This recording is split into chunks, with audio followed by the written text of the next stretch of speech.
Soat millari yarim tundan o'tganini ko'rsatardi. Butun hovli, butun mahalla uyquda. Faqat men uxlay olmayman. Yonimda erim uyquga ketgan. Uning nafasi xonani allaqachon menga begona bo'lib ulgurgan sukunatini buzardi. Biz birga edik. Lekin oramizda yillar, aytilmagan sozlar va sonib borayotgan hislar bor edi. Uning uchun men shunchaki uy bekasi, farzandlarning onasi edim. U meni ko'rmasdi, eshitmasdi. Biz qachon bunday bo'lib qoldik? Qachon bir-birimizga shunchaki odatga aylandik? Bilmayman. Balki orzularimizning ushalmagani, balki hayotning qiyin sinovlari bizni bir-birimizdan uzoqlashtirgandir. Har kuni bir xil. Uy yumushlari, bolalar tashvishi, kechqurun esa charchagan va gapirishga holi yo'q erim. Uning uchun eng muhimi qorni toq. Usti but bo'lsa bas. Mening ichimdagi bo'ronlar, mening ayollik istaklarim esa hech kimni qiziqtirmasdi. Qo'shni hovliga bir necha oy oldin bir yigit qochib keldi. Ismi Botir. U yolg'iz yashardi. Hovlilarimizni pastakkina devor ajratib turardi.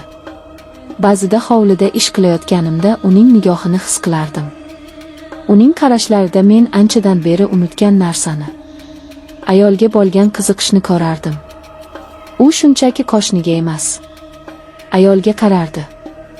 Uning nigohlari mening vujudimni titratib yuborardi. Biz u bilan tasodifan tanishdik. Hovlimizdagi orik daraxtining bir shoxi uning hovlisiga otib ketgandi. Men pishib tikilgan oriklarni terayotganimda bir nechta orik uning hovlisiga tushdi. U chiqib oriklarni terib oldi va menga uzatdi. Assalomu alaykum, qo'shni. Oriklaringiz juda shirin ekan, dedi u tabassum bilan. Va alaykum assalom. Oling, olavering, dedim men ham hijolat bo'lib. Shu biz uchrashib qolganimizda gaplashadigan bo'ldik. Uning suhbatlari maroqli edi. U men bilan shunchaki havo haqida, bolalar haqida emas, mening qiziqishlarim, orzularim haqida gaplashardi. Uning yonida men yana o'zimni kimdir ekanimni his qila boshladim. Uning nigohlari ostida men yana ayol ekanimni esladim. Bir kuni kechqurun erim do'stlari bilan choyxonaga ketdi. Bolalarim uxlagan, uyda yolg'iz edim. Hovliga chiqib osmondagi yulduzlarga termulib o'tirardim. Ichimdagi yolg'izlik meni ezardi. Shunda devor ortidan Botirning ovozi eshitildi. Yulduzlarni sanayapsizmi, qo'shni? Men cho'chib tushdim. Ha, shunchaki deya oldim xolos. Yulduzlar chiroyli, lekin ular ham yolg'iz, dedi u. Uning ovozidagi mayinlik yuragimni eritib yubordi. Biz uzoq gaplashdik. U o'z hayoti haqida, men esa o'zim haqimda gapirdim. O'sha kundan boshlab bizning munosabatlarimiz o'zgardi. Biz har kuni kechqurun, hamma uxlaganida devor yonida uchrashadigan bo'ldik. Bu uchrashuvlar mening hayotimning mazmuniga aylandi. Men kun bo'yi shu lahzalarni kutib yashardim. Uning ovozini eshitish, uning nigohini his qilish men uchun baxt edi. Erim esa hech narsani sezmasdi. U o'z ishlari bilan band edi. Uning uchun mening borligim ham, yo'qligim ham bir edi. Men esa har kuni gunohga botayotganimni bilsam ham, bu uchrashuvlardan voz kecha olmasdim. Chunki faqat Botirning yonida men o'zimni tirik his qilardim. Bugun ham shunday tunlardan biri. Erim yonimda uxlab yotardi. Men esa asta o'rnimdan turib hovliga chiqdim. Botir meni kutib turardi. U devordan oshib mening hovlimga o'tdi. Biz so'zsiz bir-birimizga yaqinlashdik. Uning qo'llari mening qo'llarimni topdi.